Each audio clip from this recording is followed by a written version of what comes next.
The cemetery was a sea of stillness, broken only by the faint rustle of leaves in the wind. The billionaire stood motionless, her gaze fixed on the freshly dug grave before her. The headstone was simple, yet the name etched into it carried the weight of 1,000 unspoken words. Her daughter's name. Her chest tightened, and she clenched her fists, trying to hold back the storm of emotions threatening to consume her. She reached into her coat pocket and pulled out a small, delicate object, a silver locket. It had been her daughter's most cherished possession, a gift on her last birthday. The billionaire opened it, revealing a tiny photograph of the two of them, smiling together in happier times.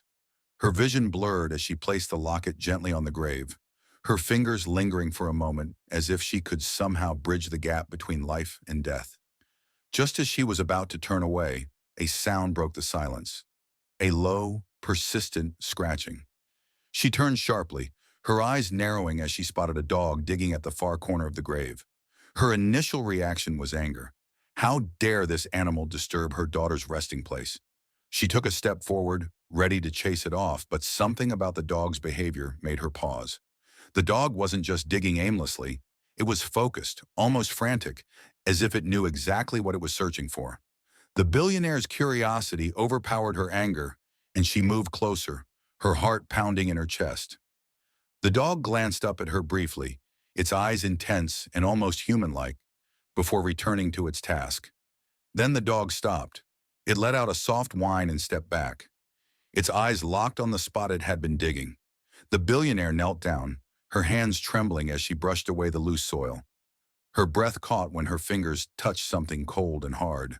She dug deeper, her pulse racing, until she uncovered a small weathered journal. The cover was stained and worn, but she recognized it instantly. It was her daughter's journal, the one she had always carried with her. The billionaire's hands shook as she opened it, flipping through the pages filled with her daughter's familiar handwriting. But as she reached the last entry, her blood ran cold. The words were hurried, almost frantic. "They're watching me. I don't have much time. If something happens to me, it's not an accident. Follow the dog. It knows the truth. I love you, Mom." The billionaire's mind spun. What did it mean? Who was watching her? And why had the dog led her to this journal? She looked up, but the dog was gone, vanished as quickly as it had appeared. The only thing left was the journal in her hands and a chilling sense that her daughter's death was far from what it seemed. The billionaire sat in her car, the journal resting heavily on her lap. The engine was off, but her mind was racing. The cemetery was far behind her now, but the weight of what she had discovered clung to her like a shadow. She stared at the journal, her fingers tracing the edges of the worn cover. It felt like a Pandora's box. Once opened, there would be no turning back. Taking a deep breath, she flipped to the first page. Her daughter's handwriting greeted her, neat and precise. But as she turned the pages, the words became more hurried, the lines less steady. It was as if her daughter had been writing in a rush, her thoughts spilling onto the paper in a desperate attempt to make sense of whatever was happening to her. The early entries were ordinary, mundane details about school, friends, and dreams for the future. But as the billionaire read on, the tone shifted. Her daughter began writing about strange occurrences, feeling like she was being followed, hearing whispers in empty rooms, and finding her belongings moved when no one else was around. At first, she dismissed it as paranoia, but the entries grew darker. "Something's wrong," one entry read. "I can't explain it, but I feel like I'm being watched all the time. Even at home, I don't feel safe anymore. Mom's always busy with work, and I don't want to worry her, but I'm scared." The billionaire's heart ached as she read the words. How had she missed this? How had she been so consumed by her own life that she hadn't noticed her daughter's fear? Guilt gnawed at her, but she forced herself to keep reading. The next few pages were filled with fragmented thoughts and cryptic notes. Her daughter had started investigating on her own, piecing together bits of information that didn't make sense. She wrote about a man she had seen lurking near their house, a car that seemed to follow her to school, and a series of anonymous messages she had received on her phone. "They're not just watching me," one entry said. "They're testing me. I don't know why, but I think it has something to do with Mom's work. I found something in her office, a file with my name on it. I didn't open it, but what does it mean?" The billionaire's breath hitched. Her work? She was the CEO of a powerful tech company, one that had recently been at the center of a major scandal involving data breaches and corporate espionage. Could her daughter's death be connected to that? The thought sent a chill down her spine. The final entry was the most chilling of all. It was dated just 2 days before her daughter's death. I know too much now. They're not going to let me go. If something happens to me, it's not an accident. Follow the dog. It knows the truth. I love you, Mom. The billionaire closed the journal, her hands trembling. Her daughter had been trying to tell her something, to warn her, but it was too late. Or was it? The dog had led her to the journal for a reason. It was a clue, a starting point. But where did it lead? As she sat there, lost in thought, her phone buzzed. It was a message from an unknown number. Her stomach dropped as she read the words, "Stop digging, or you'll end up just like her." The billionaire stared at her phone, the words on the screen burning into her mind. "Stop digging, or you'll end up just like her." Her hands trembled as she gripped the phone, her heart pounding in her chest. Whoever sent this message knew she had the journal. They were watching her, just as they had watched her daughter. Fear threatened to paralyze her, but it was quickly replaced by a surge of anger. How dare they threaten her? How dare they take her daughter from her and then try to silence her? She clenched her fists, her nails digging into her palms. Number she wouldn't stop. Not now, not ever. Her daughter deserved justice, and she would tear the world apart to get it. She quickly typed a reply. "Who are you?" The response came almost instantly. "You don't want to know." Let it go. She hesitated for a moment, then wrote, "I'll never let it go." This time there was no reply. The billionaire leaned back in her seat, her mind racing. She needed to act. But where to start? The journal was her only clue, but it was filled with fragments of information that didn't quite connect. Her daughter had mentioned her work, the file with her name on it, and the dog. The dog. It had led her to the journal, and now it was gone. Was it still out there? Could it lead her to more answers? She decided to return to the cemetery. Maybe the dog would reappear. Maybe it knew something she didn't. It was a long shot, but it was all she had. She started the car and drove back, her eyes constantly scanning the rearview mirror for any sign that she was being followed. When she arrived, the cemetery was just as quiet as before. She walked quickly to her daughter's grave, her eyes darting around for any sign of the dog. But there was nothing, just the stillness of the graves and the faint rustle of leaves in the wind. Frustration bubbled up inside her. She knelt by the grave, her fingers brushing against the soil where the dog had been digging. "Where are you?" she whispered, as if the dog could hear her. "What are you trying to show me?" As if in response, a faint bark echoed in the distance. Her head snapped up, and she saw the dog standing at the edge of the cemetery, its eyes fixed on her. It barked again, then turned and began to run. Without thinking, she chased after it. The dog moved quickly, weaving through the graves and disappearing into the trees beyond the cemetery. She followed, her breath coming in short gasps as she pushed herself to keep up. The dog led her deeper into the woods until they reached a small, abandoned shed hidden among the trees. The dog stopped in front of the shed and sat down, its eyes locked on her. She approached slowly, her heart pounding. The shed was old and crumbling, its door hanging loosely on its hinges. She pushed it open, the wood creaking loudly in the silence. Inside, the shed was dark and musty, filled with cobwebs and dust. But in the corner, she saw something that made her blood run cold. A backpack. Her daughter's backpack. She recognized it instantly. It was the one she had bought for her last school year, bright and colorful, now covered in dirt and grime. She picked it up, her hands trembling as she unzipped it. Inside were more journals, a laptop, and a small USB drive. Her daughter had hidden them here, away from prying eyes. But why? What was on them that was so important? As she reached for the USB drive, a noise outside made her freeze. Footsteps. Someone was coming. She quickly stuffed the backpack under her coat and turned to leave, but the door of the shed slammed shut, plunging her into darkness. The shed was pitch black, the only sound the rapid pounding of the billionaire's heart. She pressed her back against the wall, clutching the backpack tightly to her chest. The footsteps outside grew louder, crunching against the dry leaves and twigs. Someone was circling the shed, their movements deliberate and slow. She held her breath, her mind racing. Who was out there? Was it the same person who had sent the threatening message? Or was it someone else? Someone who had been watching her daughter just as the journal had described? She couldn't see anything in the darkness, but she could feel the weight of the USB drive in her pocket, a tiny but crucial piece of the puzzle. The footsteps stopped right outside the door. The handle rattled and the door creaked open slightly, letting in a sliver of dim light. The billionaire's eyes darted around the shed, searching for a way out.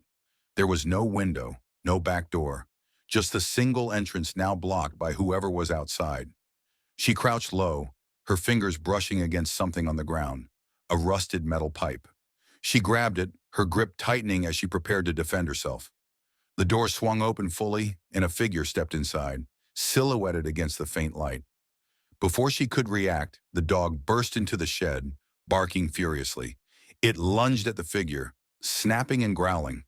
The person stumbled back, cursing, and the billionaire seized the moment. She swung the pipe, striking the figure's arm. They cried out in pain, dropping something that clattered to the ground. "Stay back!" she shouted, her voice shaking but fierce. The figure hesitated, then turned and ran, disappearing into the trees. The dog chased after them for a few steps before returning to her side, panting heavily. The billionaire slumped against the wall, her legs giving out beneath her. She took a deep breath, trying to steady her nerves. The dog sat beside her, its warm presence a small comfort in the chaos. She reached out and patted its head, her fingers trembling.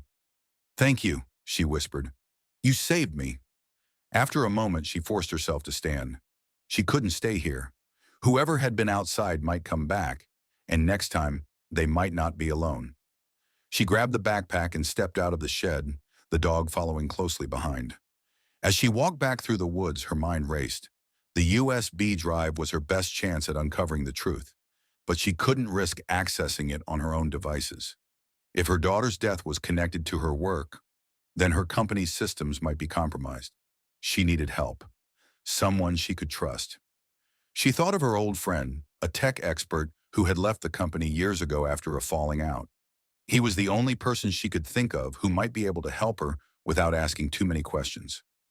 She pulled out her phone and dialed his number, her fingers shaking as she held the device to her ear. "Hello?" His voice came through, gruff and wary.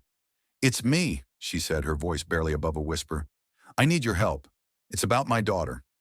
There was a long pause, then he said, "Where are you?" "I'll send you the location. Please, hurry." She ended the call and sent him the coordinates of a nearby safe house she owned. It was secluded off the grid, a place where she could hide until she figured out her next move. The dog trotted beside her as she made her way to the car, its ears perked and alert. As she drove, her thoughts kept returning to the USB drive. What secrets did it hold? And why had her daughter gone to such lengths to hide it? The answers were within her grasp, but so was the danger. She glanced at the dog in the rearview mirror, its eyes meeting hers. "You knew her, didn't you?" she said softly. "You were trying to help her, just like you're helping me now." The dog let out a soft whine, as if in agreement.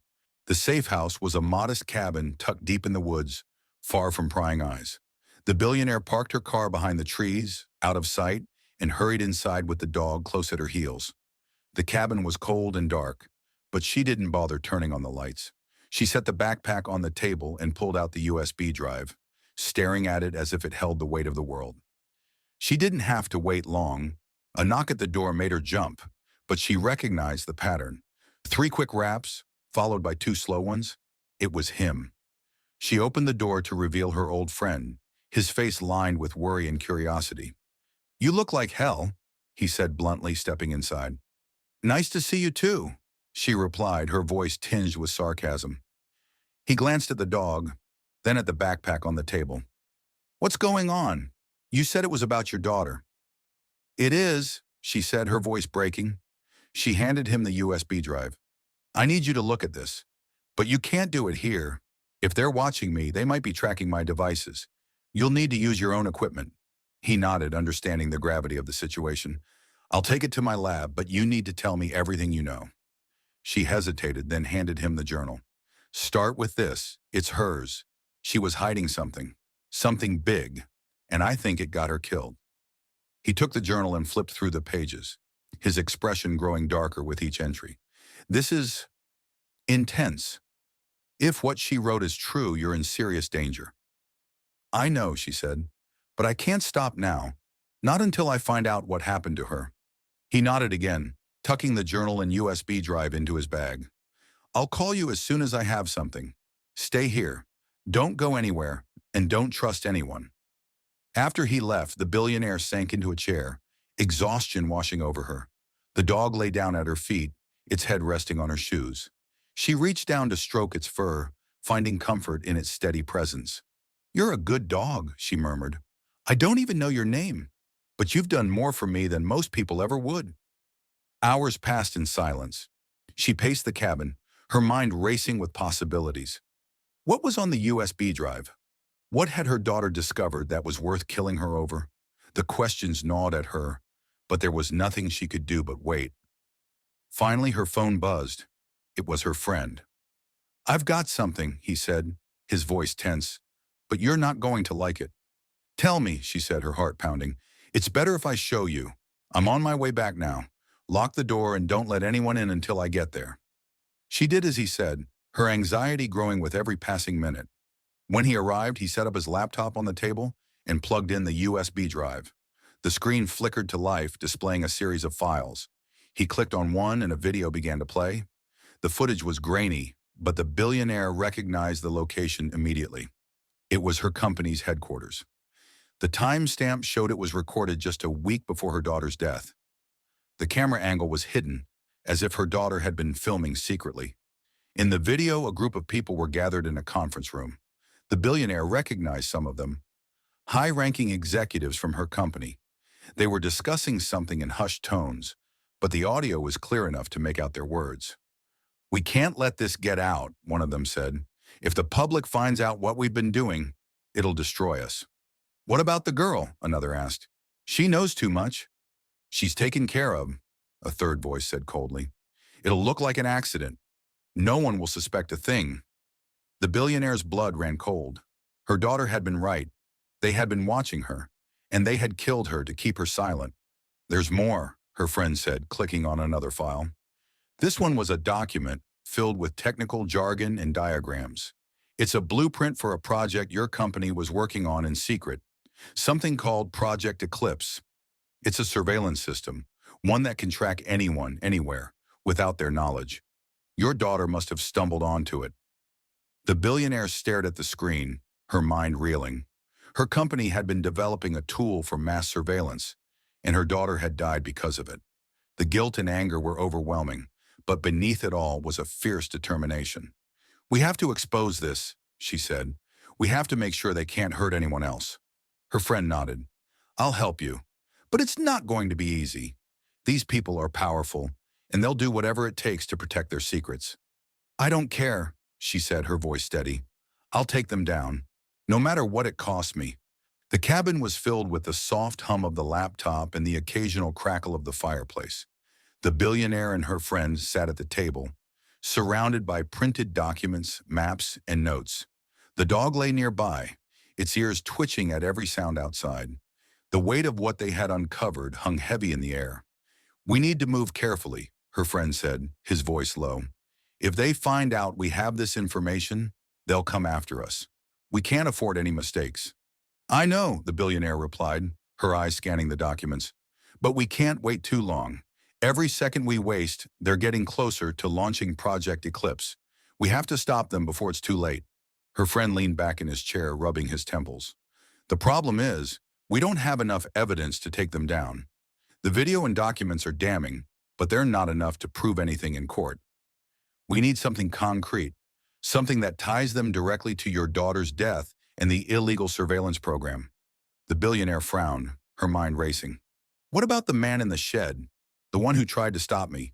If we can find him, he might lead us to the people behind this. It's a start, her friend said, but we'll need to track him down without alerting anyone. That's not going to be easy. She nodded, her determination unwavering. Then we'll have to be smart about it. We'll use their own technology against them. If Project Eclipse is as powerful as they say, we can use it to find him. Her friend raised an eyebrow. That's risky. If they catch us accessing their system, they'll know we're onto them. It's a risk we have to take, she said firmly. We don't have a choice. They spent the next few hours devising a plan.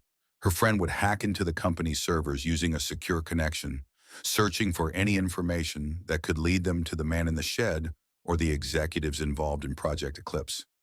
Meanwhile, the billionaire would reach out to a trusted journalist, someone who could help them expose the truth to the public once they had enough evidence. As her friend worked, the billionaire stepped outside for a moment of fresh air. The night was cold, the stars hidden behind a thick layer of clouds. She wrapped her arms around herself, staring into the darkness. The dog followed her, sitting quietly by her side. I don't know how we're going to do this, she whispered, more to herself than to the dog. But I can't let them win. Not after what they did to her. The dog let out a soft whine, nudging her hand with its nose. She smiled faintly, scratching behind its ears. You've been through this with her, haven't you? You know what's at stake. I just hope we're not too late. Inside, her friend called out to her. I've got something. She hurried back in, her heart racing. What is it? I found a file, a list of names. It's everyone involved in Project Eclipse, from the top executives to the lower-level operatives. And there's something else. He clicked on another document, his expression grim. It's a timeline. They're planning to launch the system in 3 days. The billionaire's stomach dropped. 3 days, that's not enough time. We'll have to make it enough, her friend said. I also found something else. A security feed from the night your daughter died. It's been deleted from the main server, but I managed to recover it. He played the footage, and the billionaire's breath caught in her throat. The video showed her daughter leaving the company's headquarters late at night, looking over her shoulder as if she knew she was being followed. A few moments later, a car pulled up beside her and 2 men got out. They grabbed her, forcing her into the car before driving away. The billionaire's hands clenched into fists, her nails digging into her palms. Those are the men who took her, she said, her voice trembling with rage. We need to find them. I'm already on it, her friend said. I'm running facial recognition on the footage. If they're in the system, we'll find them. As they waited for the results, the billionaire's phone buzzed. It was a message from the journalist she had contacted. I'm in. Send me what you have, and I'll start working on the story. But be careful. These people don't play fair. She showed the message to her friend, who nodded. We're running out of time. Once we have the names of those men, we'll send everything to the journalist and go public. But we'll need to move fast. They'll come after us the moment the story breaks. The billionaire took a deep breath, steeling herself for what was to come. Then we'll be ready. For her friend gave her a grim smile. For her. The facial recognition software finally pinged with a match.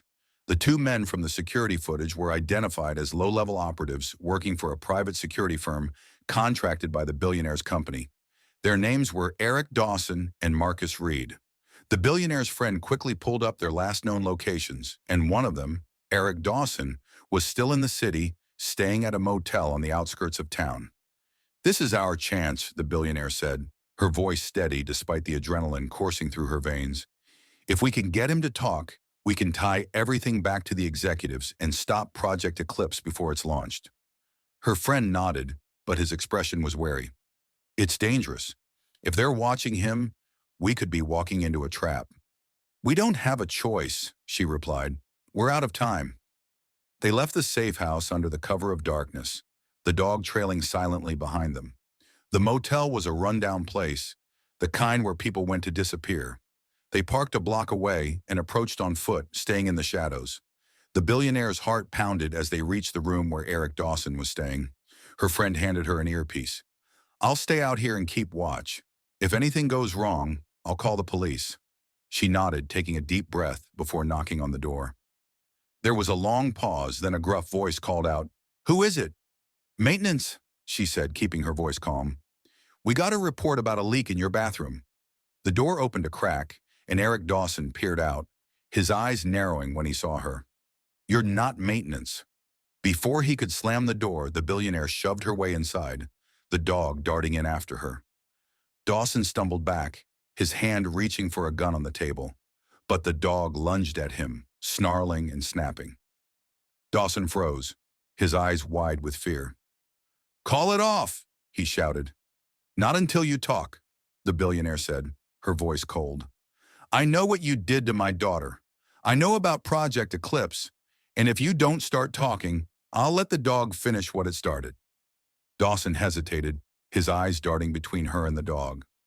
Finally, he nodded. All right, I'll talk. But you don't understand. They'll kill me if I say anything. They'll kill you if you don't, she shot back. Start talking. Over the next hour, Dawson spilled everything. He confirmed that the executives had ordered her daughter's death to cover up Project Eclipse. He gave them names, dates, and locations, enough evidence to bring down the entire operation. The billionaire recorded everything on her phone, her hands trembling with a mix of rage and relief. When they were done, her friend stepped inside, his face pale. We need to go. Now I just got an alert. Someone's been monitoring Dawson's location. They're on their way. The billionaire nodded, turning to Dawson. You're coming with us. If you want any chance of staying alive, you'll testify. Dawson didn't argue. He grabbed his coat and followed them out, the dog staying close to the billionaire's side. They made it back to the car just as a black SUV pulled into the motel parking lot. The billionaire's friend hit the gas, speeding away before they could be spotted. As they drove, the billionaire sent the recording and all the evidence they had gathered to the journalist. Within minutes, the story began to spread like wildfire. By the time they reached the safe house, the news was everywhere. The headlines were explosive. Tech giants' secret surveillance program exposed. Executives linked to cover-up and murder. Billionaire heiress uncovers truth behind daughter's death. The billionaire watched the reports on her laptop, tears streaming down her face. It was over. The truth was out. The executives were arrested, Project Eclipse was shut down, and her daughter's name was finally cleared.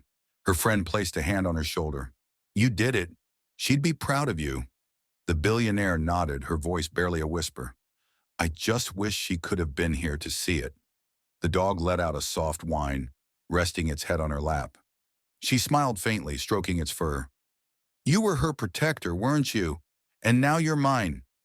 Thank you. The dog looked up at her, its eyes filled with a quiet understanding. As the sun rose, casting a golden light over the cabin, the billionaire felt a sense of peace she hadn't known in months. The fight wasn't over. There would be trials, investigations, and years of healing ahead. But for the first time since her daughter's death, she felt hope. And in that moment, she knew her daughter's spirit was with her, guiding her forward.